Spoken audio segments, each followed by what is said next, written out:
राजा शासन करता था। उसका नाम राजा विक्रम सिंह था। राजा प्रजा की भलाई में विश्वास रखता था और हर किसी की समस्या को व्यक्तिगत रूप से सुनता था। उसका राज्य हरा भरा और खुशहाल था।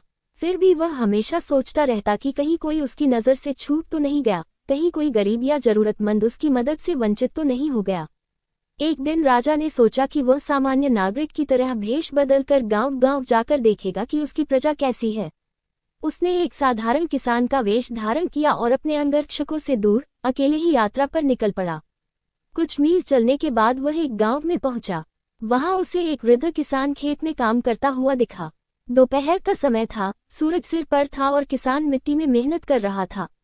राजा ने उसके पास जाकर पूछा, बाबा, इतनी धूप में काम कर रहे हो, क्या तुम आराम नहीं कर सकते? किसान मुस्कुराया और बोला, बेटा, ये धरती मेरी माँ है। जब तक मैं इसका सम्मान करूंगा, ये मुझे और मेरे परिवार को भोजन देती रहेगी। आराम का समय रात को है, अभी तो मेहनत का समय है। राजा को उसका उत्तर बहुत पसंद आया। उसने आगे पूछा, क्या तुम्हें राज्य से कोई मदद मिलती है? राजा कैसा है? किसान ने कहा, हमारे राजा विक्रम सिंह बहुत अच्छे हैं। उन्होंने गांव में स्कूल खुलवाया है, कुएं खुदवाए हैं और हर साल खेतों के लिए बीज भी मुफ्त देते हैं। हमें किसी चीज की कमी नहीं होती, लेकिन फिर भी कुछ बातें हैं जो शायद उनकी नजर से छूट जाती हैं। राजा चौंक गया। उसने पूछा, जैसे क्या? किसान ने गहरी सांस ली और बोला, गांव के दक्षिण में एक छोटी सी बस्ती है, जहां बहुत ही गरीब लोग रहते हैं। वहां बारिश का पानी भी नहीं रुकता और खेत भी बंजर हैं।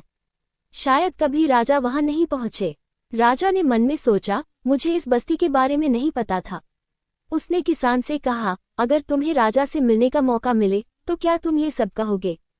किसान मुस्कुराया और बोला, अगर राजा सच में जनता की भलाई चाहता है तो उसे खुद आकर देखना चाहिए। जनता की सच्चाई किताबों या महलों से नहीं जानी जा सकती। राजा उस रात गांव में ही एक झोपड़ी में रुक गया और अगली सुबह सीधे उस बस्ती की